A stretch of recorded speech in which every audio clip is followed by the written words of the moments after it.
Welcome back to Systems of Scale. I'm Ian Gatsky. Today, I'm joined by Julia Hurley. Julia has built a career that spans real estate, politics, coaching, and athlete advocacy. But what's interesting is not the number of things that she's doing, it's how all of them connect together. Everything she builds seems to come from the same place: a deep relationship pipeline, strong systems, and a willingness to do the unglamorous work for a long time. In this conversation, we get into what it actually means to build relationships that lead somewhere, why most networking falls flat without clear intent, and how simple systems, when they're done right, become the foundation of everything else. We also talk about how she's applied that same thinking to working with athletes in the NIL world.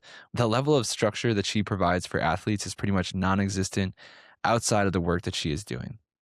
If you're new here and you get value from this conversation, hit subscribe and share it with a friend. And now here is my conversation with Julia Hurley. Julia, thank you so much for being here. Oh my God, it's my pleasure. Thank you so much. A quick Google search will show anybody that you have built quite the career that spans across several different areas: real estate, coaching, media, athlete advocacy, politics. Impressive. But when I hear you describe it on other shows, it sounds like those things all feed into each other as opposed to Mhm. being completely isolated or separate projects. So I know in my own experience, I have to feel like I have to hold myself back from going and pursuing other opportunities at times. But how do you think about building a career where the different things that you're working on work together instead of just pulling you into different directions? A big thing that a lot of billionaires, millionaires, multimillionaires that they talk about on stage is 7 levels deep. And really what that means is they're not going this way, they're going this way. Mm, And I think that we mistake 7 levels deep as, okay, well, I have to start this career and then I have to start another career that gives me money and then another career or another avenue.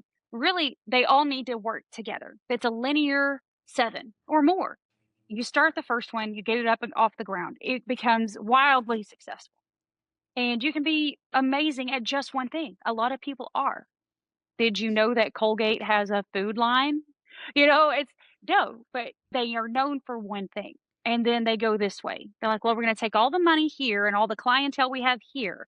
And then we're going to really do a deep dive in what they're interested in and how we can sell them something else and how we can make that the new thing. We'll put it under a different entity while it's still housed under our original ideas. yeah. And that's what conglomeration really looks like. It's like, this is what I need to do to get where we want to be. We want that financial freedom. We want to be able to give back to the community at such a level that our names, we leave a legacy. It means something. And to be able to do that, you have to keep moving across all avenues. So bringing all of that into one circle while each circle is a dot. It's a bubble, you're in the bubble. You're in the line, you're in the bubble. But it's 7 levels plus.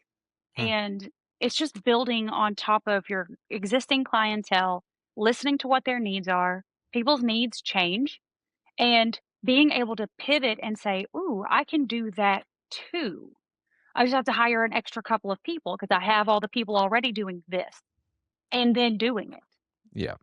That's the big part, right? You can have all the Yeah, ideas in the world, but then you got to go out and actually make it happen. And a big part of that for you, it sounds like, is getting other people around you or delegating those responsibilities to other people who are extremely capable, right? Hiring, you mentioned there. 100%.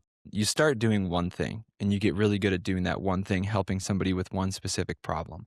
You provide a specific service, like one service or one product. And then once that becomes very successful, then you look at, okay, with the clients that I already have, the clients that I've been serving with this first thing, what else can I help people with, right? What's the next Right. thing that they need to do? After I help them with this, what's the next thing? Or what comes right before this? And then you kind of expand out horizontally, which I think is a good way to kind of think about it. It's like horizontally through the timeline that is your buyer's journey or experience of their problems and needs. Then you kind of work your way forward and backward down that kind of timeline. Is that right? 100%. 100%. Sweet. So, building that team, right? Because if you were just doing this all yourself, it would be impossible, or you'd just never sleep, or you'd be a superhuman, like Elon Musk I or something. mean, whoo, Yeah. you build a team and then you feed the bench. You build the bench. Hmm. And that is one of the most important things. It's a lot of business owners say, "Okay, well, I've got me in place." And then they make the mistake of adding the salesperson first instead of a personal assistant, right? You got you, then you have someone who takes things off your plate. Then you bring in someone else to create another you. No Mm, one's ever 100% you, but you can get close to like 75%, maybe 80% of someone who will be as passionate, as invested, as driven as you are. And then you build that person up. And then you get that person an assistant. So that person takes stuff off that person's plate. And then they hire and they build. And then, of course, at some point, maybe one of the assistants wants to be brought in. So you're constantly building the bench of people to pull from. And that takes years of your life. People think this stuff happens overnight. It does not. And then when you finally have enough stuff in place, you hire an HR director that now just does all of that for you, and then it runs itself. Is it perfect? No, absolutely not. Nothing's ever perfect. People come, people go, stuff happens. But then you can start to focus on something else. mhm, And once you've built that business, again, that clientele's already there. What else can you give them? mhm. And then you start again, Build the bench. That's the first time I build the ever heard that. I bench. love it. It's Oh, very, very topical. Find the people that you can kind of sub in to take responsibilities off of your plate, the other leaders on your team's plate. But yeah, mhm. your point about it doesn't happen overnight. It's a very non-linear path. You're going to make mistakes, and it doesn't come without, an emotional whirlwind, emotional roller coaster of cycling between you've got it all figured out to what the hell am I doing? You're I like, "I do. got it all figured out. I built this rocket, and then it blew up, and I don't know what to do." That's Yeah. that's what it is. And then you gotta just get back up, wake up the next day, put the pieces Yeah, back together again, and get back to soaring. Another way that I think about building a team, it starts with self-awareness, right? Obviously, there's the logical side of things where I can't be spending my time working on this thing, but in the grand scheme, right, you kind of have this vision of these are my zones of genius, my zones of excellence. These are the things that I truly love doing, and they are the highest leverage things for the business. So you kind of identify what those things are for you as the business owner, and then you hire people onto your team. You bring people onto your team to take everything else off your plate so that you can eventually get into the position where you're just focused on your zone of genius and the highest leverage things of working on the business, growing the business, whatever those mhm, look like for you. So for you, your zone of genius, your superpower is connecting people, right? And working with people in 100%. connection. So when did you first realize that connecting people was really your superpower? I think everybody has the ability to be what I would consider a super connector. I think everybody has this inside of them, they just don't realize it's there. So I remember during college, I got a job as a server. And I really listened to my customers. Every person that came in, I would ask them, "Well, what do you do for a living? Where do you work? What brings you in today?" And they would actually tell me. And most people just think that small talk, chit chat, whatever. And I'd be like, interesting. Well, did you know blank, blank, and blank? Or the next time they were in, I would remember that. I would write it down. I would remember it. And then I would research their company and have something to contribute to that conversation. Wow. And they would be very impressed and they would keep coming back. And then I started making more money. And then you sell, upsell, and you do better, and your numbers look better. And the management's like, "What are you doing on these Friday lunches with these people that keep coming and asking for you?" Because I invested in them. I wanted to hear about them. And I took business cards and I would follow up with every single person that handed me their business card via email, via phone call, and just let them know, "Hey, thank you so much for coming in. Thank you for your tip. Thank you for this." Or, "Hey, I remember you said your dog died or your kid's graduation." I mean, it was never ending the amount of effort I put into other people's stories. And then I would think, hmm, somebody else would say something. And I'd be like, "Oh, I know somebody that sat in my section that would fit this conversation really well. Do you know this person?" And I live in a very small town. And they would be like, "Well, yeah, I know this person. Now we went to college together, or we were in the same fraternity or sorority or whatever." And I'd say, "Well, this person said this the last time they were in here, and they were looking for this, and you just said that. I think that you should connect. Hmm. Do you mind if I reach out after my shift and let them know that you were here?" "Oh, no, no problem." It started so early of being able to put people in places together that already knew each other, but they didn't know they needed each other. So it started, 25 years ago. Wow. For me, it feels kind of like a chore. Like I go to all these events, right? I meet all these It's a people, chore. right? Yeah. But it's just like, it's something that I just have not done as good a job as I know I can in keeping up with, right? Like I explain this to somebody and they're like, oh, you made like the whole relationship building process sound so transactional. But I'm like, I feel like it's required in order to actually build meaningful relationships, is that moment beyond the initial conversation the first time you meet them, right? Like I go to these events, get all the business cards, get all the contact information, send the initial text message, and then most of the time, 95% of the time, it just never goes anywhere else from there. But it sounds like for you, you learned early on that I you could have to kind of. see how that would be.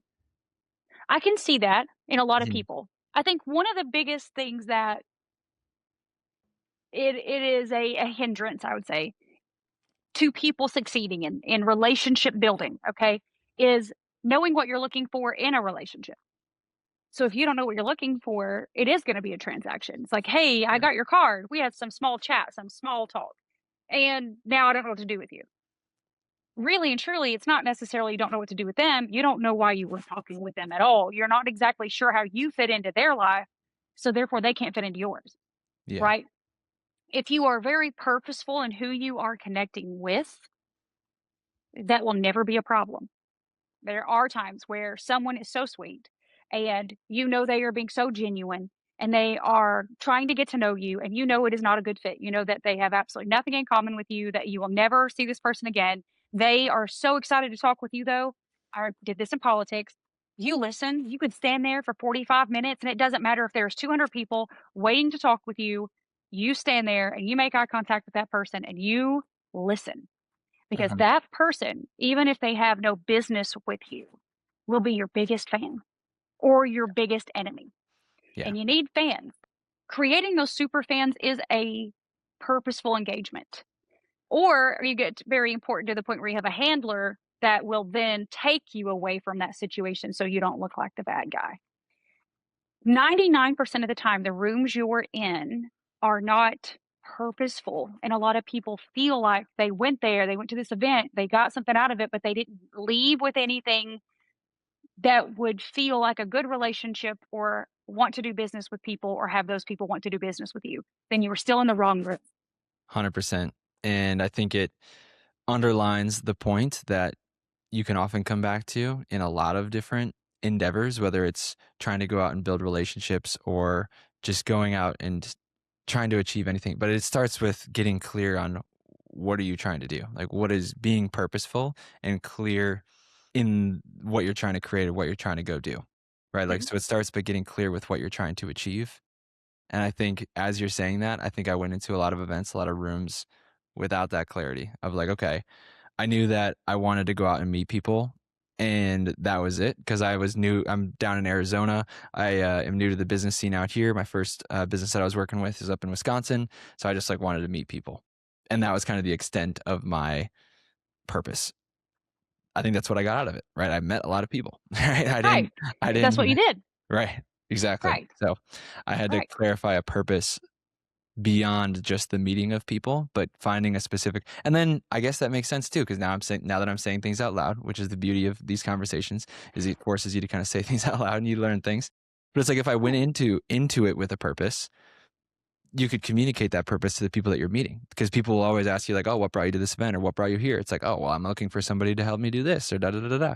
Is that something that you would encourage people to do, like myself, right? Before you go out, Mhm. like network, try to build relationships, get clear on what you actually want.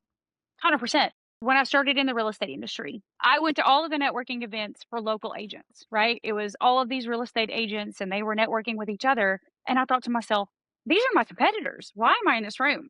They're not my peers yet. I haven't even sold anything. Why am I networking with people who are, I'm standing in line also waiting to go to a listing appointment, a seller hire me versus them? Why Yeah. am I in this room? So I stopped going. Well, why would I be there? I'm gonna earn that relationship when I'm on the other side of the table, either presenting an offer to them or taking an offer from them, and they will know what kind of person I am and my integrity and my work ethic when we do business together. Then they will become a peer, and then we can have a relationship.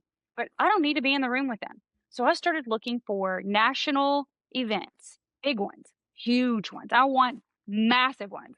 And there's thousands of agents in the room. And what did I do? I ordered 10,000 business cards and I literally sat them in every single chair. I went to these events. If the doors open at 8 a.m., I got there at 6 a.m. and I put a business card in every single chair. It had my name, my location, my phone number, and a picture. That was it in big letters Knoxville, Tennessee. Hire me. Hmm. Or I'm the only 10 you see, I think is what it was. It was super funny, right? Anyway, I started getting phone calls of, "This is clever. You're so funny. I got your card. I didn't get to meet you. I love that you did this. This was a lot of work. I saw your cards on rows of benches. I see how much work you put into this."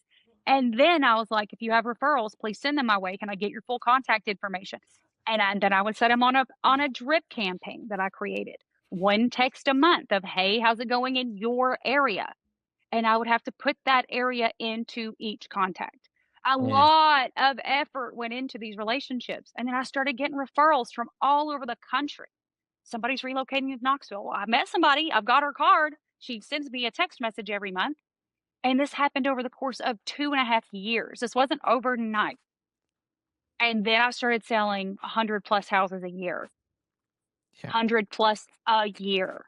Let's go. And then I started going to the events for the agents in my area that were producing, and I had one-on-one lunches with my peers. And then it was like, "What are you seeing in the market? How are your listings going? How are your buyers?" What Then it became a conversation of value and not just a room full of people that I'm like, "So what are you doing?" "Well, I don't know. What are you doing?" I love that. That story is amazing. I think two big principles to kind of underline there is that it doesn't take some magical kind of strategy. Mm. There's no skip button, right? It's just doing the thing that maybe seems obvious. Like, okay, I want to be the go-to referee from everyone all over the country for anybody that wants to move to Knoxville, Tennessee. Okay, I'm Right. going to go to the biggest real estate agent events and I'm going to put a business card on every single chair in there. And I'm going to make people laugh and I'm going to set up just a simple drip campaign where they get a text message from me every single month.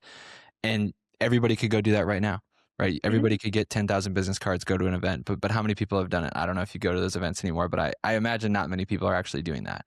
And then, I highly doubt anyone is doing it. yeah, but it's like it works. It's going to work. It's just like real estate, right? Like real estate investing is the guaranteed way to be a millionaire in 30 years, right? It just Mhm. takes time and you got to take patience and just doing those hard things that maybe don't scale or aren't magical, don't sound super fancy and fun, like digital marketing and getting the perfect ad and building a great funnel, right? But just going out and boots on the ground, making things happen, and then having the patience to stick with it long enough for it to pay off, I think is another just one of those general business principles that you see and hear a lot of successful people like yourself and others that we've talked to on the show say, right? It's just do the hard things day in and day out and have patience. And in the long run, it will pay off. And it, Consistency will beat talent every day of the week, yeah.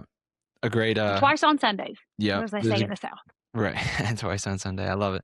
There's a good line to kind of double click on that is the hard work beats talent when talent doesn't want to work hard. Mhm. Another one, and especially if you just do that consistently over a long time.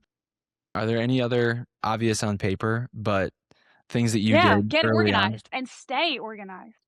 A lot of people just throw things out there and they think they have a system. Well, I'll tell you if you know you have a system. This is something that I have done multiple times. People listening to this, you're going, "Oh my God, how many hats does this woman wear?" I totally get it. I totally get it.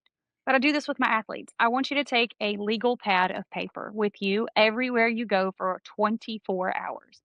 You can do this. I can do this. Anybody can do this. And I want you to write down every single thing you do. Every single thing you do is a new line. Woke up, tinkled, brushed my teeth, washed my face, put my clothes on, like dirty clothes in hamper. I literally want you to write down every single thing you do as if you are talking to a toddler.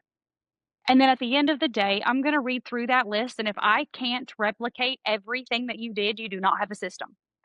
For example, it says wake up. I wake up. Well, I'm up. Did I get out of the bed? I don't know. You didn't write it down. So I guess I'm just in the bed now. Mhm. You literally missed step two. So I can't replicate what you did. You do not have a system. You can talk to your AI. You don't have to do the pad. You can literally talk to your AI chatbot and say, "Listen, I'm going to tell you what I'm doing all day. I want you to put this in order of when I told you and create an FTT, a first this, then this for me." And then I'm going to print it out and I'm going to look at it and say, "Wow, I literally missed 80 steps throughout the day. I cannot replicate this if someone else were to tell me what to do." You do not have a system. Yeah, Create a system.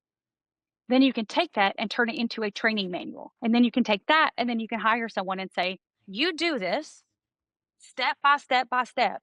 If this is not the end result that I expect, either you didn't read it right or I didn't write it right. one of us is wrong and I'm going to fix it. You 100%. may have a training problem or you may have a trainee problem. At the end of the day, it's your problem. Either way. So if your systems are not created and you do not get organized, you do not have anything.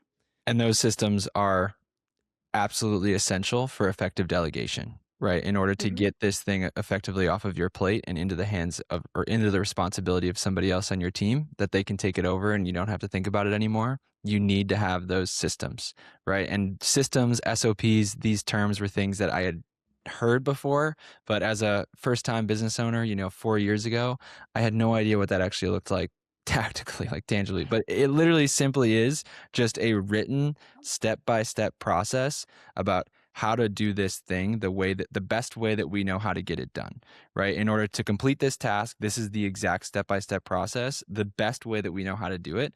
And then, obviously from there, I've found a lot of success in when you own a process, when you own a task, like you're responsible for this task, you now own that system. You own that process and you're responsible for making it better, making us better at what Mhm. we do. And I stole that from Amazon, Jeff Bezos' idea of it's always day one.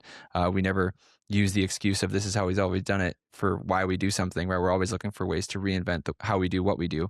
Yeah, I love that. That is another one of those just simple, Yeah. it sounds so simple, but it is a lot harder than it sounds. One, it takes a lot of time and it's never fun building SOPs, creating those systems. It is never fun. It sucks. It That's really the sucks. least fun part of a business. But it's So absolutely essential. it's necessary. And if you don't do it, you will not succeed at a level that I believe you would want to. Yeah. Like me personally, I don't want to have to sell real estate every single day for the rest of my life to retire, right? So Right. now I invest in real estate. I develop.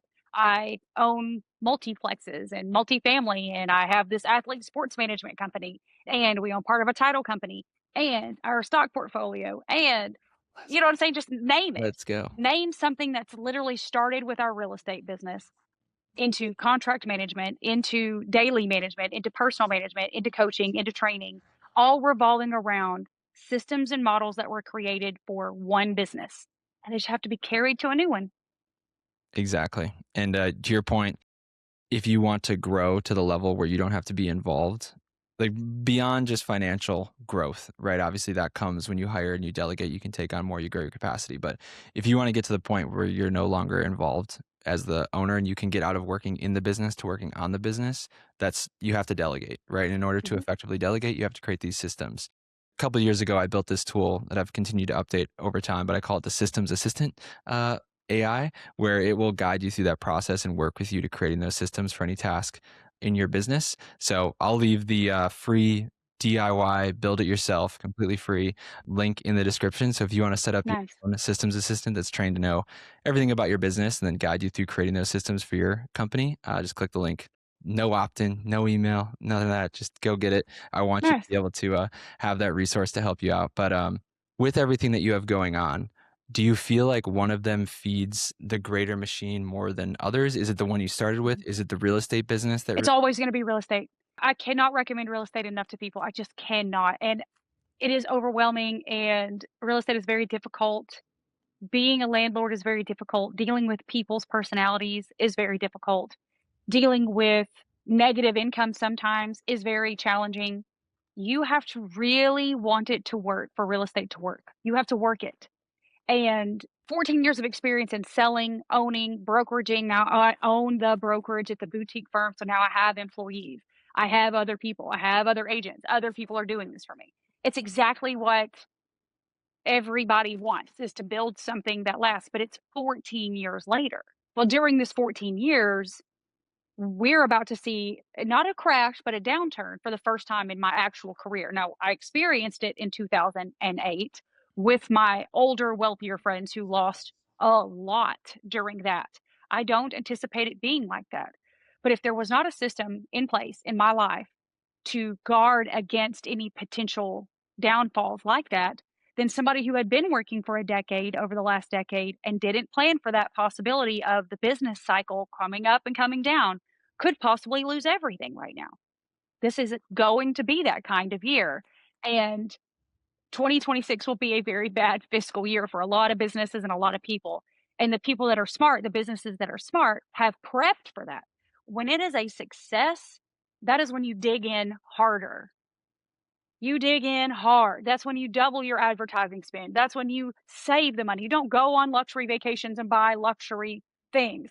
When you're up, you save and you invest it. You invest it in more real estate. And then when you're down, that mailbox money will pay the bills when you're not selling. And it will give you some time to recreate a conversation. In a down market, there's not as many clients or customers. So it gives you time to refocus on, okay, who's my target audience? Who are my best clients and customers? Who can I always rely on? Who can I always be with? Take them to lunch, take them to dinner. You could take a vacation. You saved for it, you worked for it. You can spend more time with your family. You're working less, but it's also more. You can create something new. So you have to guard your business. You have to guard your time. You have to guard your investments. But real estate is really what fuels financially everything that I love to do. So you have to inspect what you expect. I expect my investments to give me money. So I have to constantly inspect them, right? Are my renters doing well? Are we doing our check-ins? Is Mhm. our rent coming on time? Has anybody lost their job? Has the internet gone out anywhere that we need to do? How are the utilities? You have to really stay on top of your organization. That organization makes money to feed my passion projects, which we then do on the side and now creating a whole separate business. Well, one other thing that I'd love to say is like downturns. If you look at the trends of like, economic cycles over the last 50, 40, 50 years, probably even beyond then. But that's when those downturns are when some of the largest companies were started. So like these downtrends are really some of the best opportunities. Like in 2008, it created the best time ever to buy real estate. If you are prepared for it, it creates an ocean of opportunity. Like if you bought literally anything in 2010, you're up a lot. Like you're doing pretty well. You're up 3 to 500%. Yeah, incredible. These downturns are opportunities, right? It's the whole idea from Warren Buffett is be fearful when others are greedy and greedy when others are fearful, right? So these downturns 100%. create opportunity. But beyond what you've done over the last couple of years, right, of pressing the gas and building up your organization, building up your conglomerate, setting yourself up to be prepared for this downturn, is there anything else that you're doing to prepare for this crash that other people could take away from this? I think we're pretty set, right? We're very prepared for it. I've just got my eye on the real estate market. I am constantly talking to wholesale companies, real estate agents and brokers hate wholesalers. I love a good wholesaler. My goodness. I have so many wholesale companies that call me and say, I've got a deal. I've got a deal. If they really have a deal, I'm going to buy it. I bring business partners in. I bring other financial people in. I'm like, hey, do you want to create an LLC together? Or do you want to go in with your LLC and get this done? We can afford to sit on it for a few years. I've earned that. Hmm. So we can buy these things and sit on them for a while and watch them continue to gradually be worth something, and they will. You have to know when to be in the right market. Is everything a zinger? No. We've all lost money. Nobody wants to hear about the losses. They only want to hear about the successes. But there are just as many losses as there are successes. The difference is the losses were minimal, the successes were magnificent. When that happens, you hoard that money and then you do something with it. You immediately put it into high yield stocks, high yield savings. You figure out a way to make your money work for you. And then you borrow against that and you go buy something else or Yeah. start something else. Have a passion project. So we're okay as financials go, as far as the business goes. We're pretty safe. Knoxville, Tennessee. I mean, people want to be here. Tennessee in general is one of the top 5 relocation states. We're not hurting too bad for relocations. A lot of buyers are still buying. We're safe here, safe Hmm. enough here Yeah. for the economy to be just fine. But I do know a lot of real estate agents across the country are getting hit pretty hard in their markets. And it's just a shift. It's just a mindset shift. The money is out there, the business is out there. Go do something that you haven't done in a long time. Make a cold call. Go into a business Right. and take business cards and make a business cold call. Actually, cold call. Go door knock. Do something that you don't normally do to get you out of your, oh, this is never going to work for me funk. Hmm. Go out, get it done, feel good about it, and then get back to work. But how does the work with athletes and helping them to navigate this new NIL world, how did that come onto your radar? Through real estate. So I had a local collegiate athlete want to rent an actual single family residence instead of being in a dorm room or in an apartment complex. And a previous athlete that was a mentor to the athletes knew me through real estate and contacted me and said, "Do you do rentals?" And of course, I was like, "No, I don't do rentals. What do you need though? Because I'll Mhm. find somebody that will." And he automatically says, "Hey, this football player needs a place to live. This is where he wants to be. This is how much he can spend." And I was like, "This kid's got some money." I didn't even know anything about the NIL. And this kid calls me up and he's like, "Oh, I'm on this contract.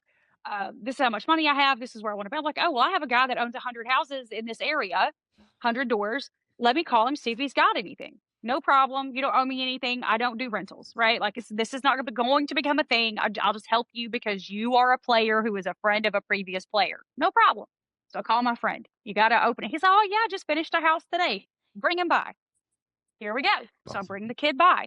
They hit it off. He ends up signing a lease with this guy. He ends up moving in there for 2 years. During that time, this kid called me for everything. "Hey, do you know how to get my utilities turned on? Hey, do you know how to apply for internet? I don't know how to do any of these things. Hey, do you know how to get a credit card? I don't know how to do that. Hey, I need a new bank account. I don't know how to set that up." I'm like, "Wow, okay, awesome. I can do all of these things with you. Let me teach you this. This is an opportunity to teach a young person something that I also had to be taught. So pay it forward." I had plenty of time on my hands. It was during COVID.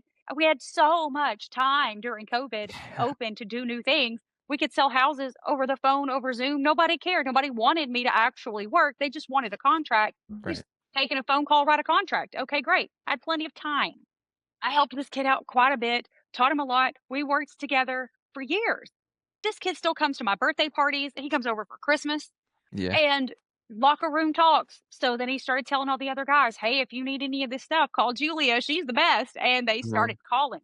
And I was like, "Well, I guess I could put a system together for this. I probably need to do that. Let me get an FTT together and a spreadsheet, and this is what I do, and this is kind of what the offering is." And then it started like, "Well, can you help my parents? My parents want to talk with you." And the parents would call me and the parents would talk to me. "Well, my agent wants to talk to you." "Well, send me your agent." So the agent starts calling. "Well, I don't typically do any of these things. I don't really want to do these things. I'm an attorney." I'm like, "Well, I'm not." So that works out great. You can do the contracts. I'll do the contract management. So then we just started a whole new company that started from real estate. Everything comes from real estate. right. But I feel like the underlying tide underneath all of that is just your relentless love and force that you are as being like that super connector as you called it, right? I Yeah, think that is just what has driven everything. And as you were talking, like the idea kept bouncing around in my head of like, is there a more valuable skill set or valuable element in whatever it is that you want to do than being just a super connected person and being that person that knows somebody that can connect two people together? Like, I really don't think that there is, because it's just another one of those things that you hear from so many successful people. It's just other people, right? Being able to connect other people and sure. knowing other people is kind of a really good gateway to getting you whatever it is To that you want getting to you, achieve. as long as you help people get what they want, people Right. will help you get what you want. Now, caveat, you will eventually help someone who will help themselves to your stuff. This will always happen. It always happens. There are givers, there are takers. Yeah. Be prepared for those people. For example, I had a wholesaler contact me about a lot, a property that we ended up buying. We ended up buying. It was great. It's in a gated community. Gonna hold it for a little while, probably build a luxury something on it later on down the road. Lakefront, gorgeous. Got it for pennies on the dollar. It was embarrassing how good of a deal we got. The situation became I got the phone call from the wholesaler that had told him about me as a buyer, asking for a referral fee. And I said, "I didn't even know you were the one that sent me to him, or vice versa, sent him to me." I Right. said, "Is he not offering to pay you a referral fee on this? Because you told him I would buy from him." And he said, "No, he told me that he didn't owe me anything." So bought the lot. I paid the guy out who sent me the original information, right? Wow. And then the guy calls me and asks me to buy another lot from him. I said, "I can't. I really appreciate you calling me. But to my understanding, the original person that sent you my information expecting a referral fee. And I shouldn't even have to bring this up to you. You have to do the right thing. Like, I'm a great connection." I could have sold every piece of property that you had, probably to some investor that I have somewhere in the United States, but I can't trust that you're going to do the right thing. So I can't do business with you anymore, but thank you for the call. Wow. So you're always going to have somebody that thinks they can undercut somebody, overlook somebody. You have to stand up and say, I'm not going to be part of that. That opportunity for some people will come along. And you can also be the person that says, I don't care. I'm going to take the deal anyway. You can be Yeah. that person too. But I will say your relationships and your connections, whether they tell you to your face or not, they know what you do. People talk. Yeah. People will talk. So when that gets back around to the wholesale community of, I called Julia, she turned me down because I didn't pay a referral fee to another guy. I can't believe she did that. Or, you know what I'm saying? Another wholesale company is going to say, she has integrity. I want her to buy my stuff. Yeah. She's actually going to connect me with people. She'll do what she says she's going to do. Mhm. Your reputation is all you have. Absolutely. So do what you say you're going to do, and your Yep. relationships will follow. Doing what you say you're gonna do and just doing the right thing is the only long-term strategy that will 100%. last. Because yeah, that reputation is absolutely everything. Could you kind of give us an outline of what it is, the service that you provide to these athletes? Sure. It's called Elite Athletes Management. What we do is we work alongside your agent. We don't want to argue with the coaches about your value. We don't want to argue with the coaching staff or the people that are trying to bring you into their new school. We don't want to argue about your value. You have a value, and that is your agent's responsibility to determine with you. Once that contract is signed, what we like to do is take everything else away from the agent and allow them to concentrate on getting you brand deals. Because really and truly, that's where they make their money and that's where you make more money. We'll do an NFL example. NFL agent makes 3%. Every NFL agent has a 20% advertising contract. So if you get a brand deal, that agent would get 20% of that deal. They Wow. will make money on that brand deal more than they would make on your 3% contract. However, what we have seen over the course of NIL through NFL is athletes have a way of needing more processes and more systems created for them and with them than an agent can handle. And the expectation that, oh, my agent's going to do my taxes for me. My agent's going to do my investing for me. My agent's going to handle my cell phone bill and my girlfriend or my parents or my housing. Agents are contract attorneys. There's their job to get you money. And if you get injured, obviously that's a contract conversation. There are some conversations agents have to have. We take all of that off their plate. We take it all. We set everything up from day one. Okay, here's your housing allowance, here's your contract, here's exactly what we know that you need to budget for. We set the budget, here's your banking, here's your credit card, here's your utility, here's what you're going to allot for family travel if you're in college and your family lives away. This is what we're allowed to do. We're going to start the LLC, we're going to get this set up with an attorney. We set this every athlete up for total success top down. We set them up as a CEO and plug everything in for them. They have access to see everything we are doing at all times, and so does the agent, and so does the family. So everyone's included, no one's left out of the conversation, and we're the wall.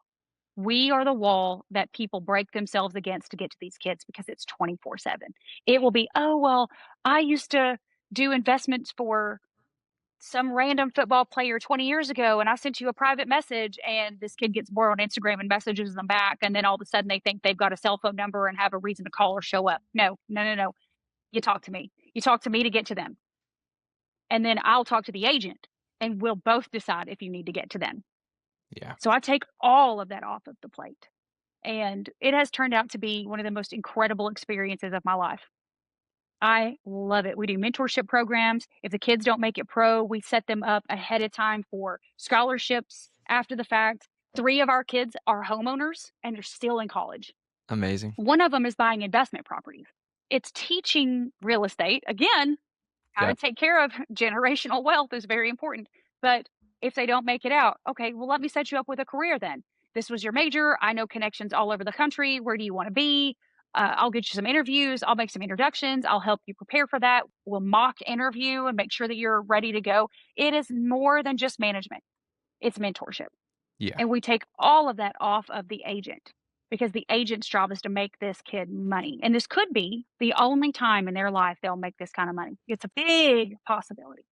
So I want the agent to be able to do the best they can for that situation while we make that money useful and growing. I mean, you're setting them up not only for the day to day and also being able to navigate the day to day experience, month to month experience with confidence, with the budget, just everything kind of taken care of, sorted, right? Being the wall that blocks any random distractions that come from them that could get them into trouble, but also just helping them set themselves up for their future, right? Because you kind of also think about, again, going back to the thing that you started with, where you just think down the line, like horizontally, like, well, how else can we help these kids?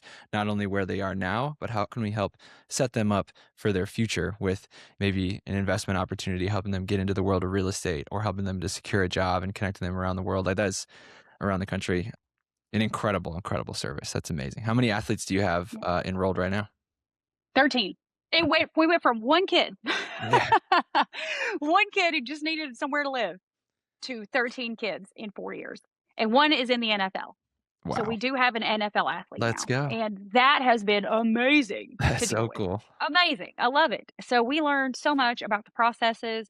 We learn about each school and how each school's player development teams operate and work, and how the NFL works, and each team is different. So there's an opportunity to plug and play this system into larger entities. It's just we've got to get the word out about it and get to know more agents and agencies and really partner with them so they are like, okay, well, I don't have to do all these things now. I will let this company do it. 100%. I mean, yeah, plug and play it into other organizations, but yeah, just like nationwide, right? Every Yep. NIL is everywhere, but like every high major Division 1 program, I feel like should be offering these kinds of solutions and services to their student athletes, whether it's the school kind of making that introduction or however you navigate that. But I think that sounds like an amazing service, and it helps these student athletes take like maximize their earnings that they're making off their athletic ability, which unfortunately you hear a lot of. It's like a common story that you hear a lot about this former professional athlete, by 40 is not doing too well, right? So helping to Well, avoid that. nobody regulates their spending. They don't know how to do Right. it. They've never had to do it. Right. And this new way of spending money, I'm just a zennial in that age group where I still had to write a physical check or take money out of the bank. And I would see my money and then I would pay for something and I would just sweat just handing that money over. I'm like, I don't want to see this money disappear, you Yeah. know? But this new generation's never seen it. They don't have to actually make that connection in their brain of negativity. It's just a click and pay. They Mhm. never actually see the money drain until it's gone. Right. So we set up a ticker every single time their bank account. We use their bank, whatever bank they want to use. That's fine. We set up a ticker every single day. It's like, here, this is what we're going to do. We're doing this, and we manage that. This is Yep. how much money you've spent this week. This is what you Love it. spent it on. We need to talk about this. How do you feel about this? And then I'll ask them, especially the DoorDash has been a fun conversation this last year. How much do you think you spent this month on DoorDash? And in their minds, they're like, a couple $100. I'm like, $3,000. So they're like, oh my God, help me. So I'm like, okay, we got this. We're going to get this under control. We're going to delete the app.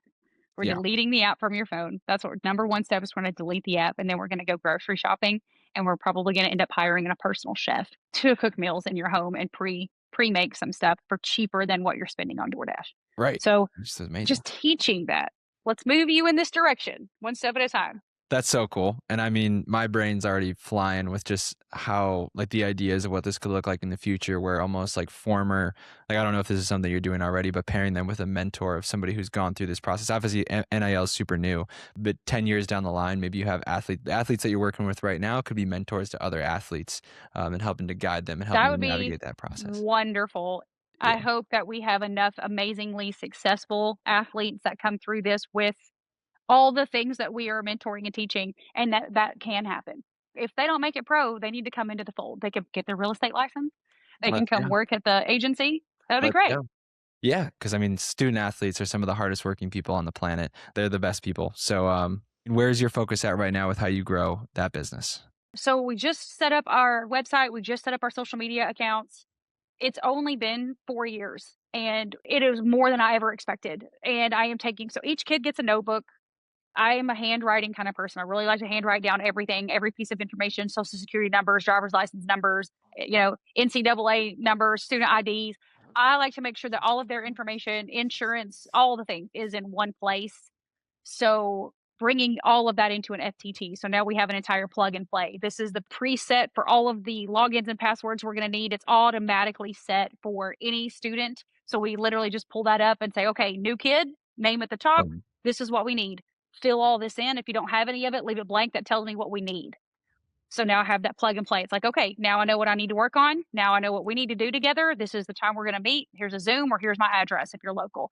This is what we're going to do. And we start that process together and then we get it done. And I've gotten that down from probably it took a year for the first kid because I was still building out what I think he needed versus what he really needed versus what he wanted, down to I think the last kid that we just brought in from Colorado, we did it in 2 days, right? Incredible. We had everything ready to go for him in 2 days. Yeah, just dialing in the systems, right? Just refining that process, improving the product, which is, the service that you provide, just thinking everything through. And obviously, with every iteration, every kid that comes through, knowing you in the 50 minutes that we spend talking, I know that you're going to continue to make it better with every single kid that comes through there. So yeah, obviously that. And then obviously the relationship piece of meeting other agents, other agencies, getting in contact with these other organizations like the schools, maybe finding a way to be like a referral from the school, from the athlete to you would be really cool. But I think that's absolutely genius. I think that service can do a lot of good in the world. And I think a lot of people need that help. So that's super exciting. It's just one of the many things that you're working on that I think is amazing. Julia Hurley, if you had a giant billboard that everyone in the world could see for 10 seconds, what would it say and why? Did you do your best today? It doesn't have to be the best of everybody. It doesn't have to be the best of the best of the best, sir. It has to be your best. Did you do your best today? And I think that question is so important to ask ourselves because I think we compare ourselves to other people. We compare ourselves to other businesses. We compare ourselves to somebody else's social media account or the neighbor's new car or somebody got clothes that I wanted or I can't afford this. And you get so caught up in the comparison that you forget that you are doing your best. Did you do your best today? And once you realize every day, if you did the best that you could do in every scenario, that's the best you could do today. And you should reward yourself for that. Yeah. Take a rest, pat yourself on the back, and be grateful because your best today is somebody else's worst or somebody else's wish they could be you. Mhm. And one day your best today will be over here. And those people you were so envious of or so wanting to be like will look at you and be like, wow, I'm not doing my best. You do what's best for you. You do your best every day. Amazing. Your best is all you can do. Julia Hurley, thank you so much for your time. Thank you. It was wonderful being here. Thank you for listening. Here are my three main takeaways from my conversation with Julia. Number one, most relationships don't go anywhere because they're not intentional. Just meeting people isn't enough. If you're not intentional about who you're seeking out, paying attention to what people actually need or how you can be useful in that relationship, it's hard for anything to develop. The people who build real networks are usually much more deliberate about how they connect and who they stay in touch with. Number two, systems are what make growth transferable. At a certain point, effort stops being the bottleneck and structure becomes the constraint to you growing, right? Or being able to delegate. And someone else can't step in and reliably do what you do following the system that you've created. You don't have a system. You just have a personal output or just kind of a random document that somebody should look at. The founders who scale are the ones who take the time to make their thinking and processes repeatable, even though it's one of the more tedious things that you can do. Again, in the episode, I shouted out the fact that you can build your own systems assistant GPT using the link in the description completely for free. And this tool will help guide you through creating those systems. Number three, there is no cheat code, just doing the boring things long enough. What actually worked here for Julia was not complicated, right? Like putting business cards on thousands of chairs at a big conference. It was just consistently following up, doing the hard things, even though they were boring, simple outreach, staying organized, and doing it over and over again until it compounds and starts to pay off. That pattern shows up everywhere, not just with Julia. The advantage usually isn't some hidden strategy, or what works isn't some hidden strategy. How they got there isn't some hidden magical thing. It's just the willingness to do the obvious things longer than most people are willing to. If you want to get connected with Julia Hurley, you can find her links in the description of this episode. And if you run a coaching program, course, or mastermind and your clients aren't completing the work, download the free program execution system toolkit in the description. It shows you how to install what I call execution infrastructure into your program so clients actually follow through and get results. Thank you for listening, and I'll see you in the next one.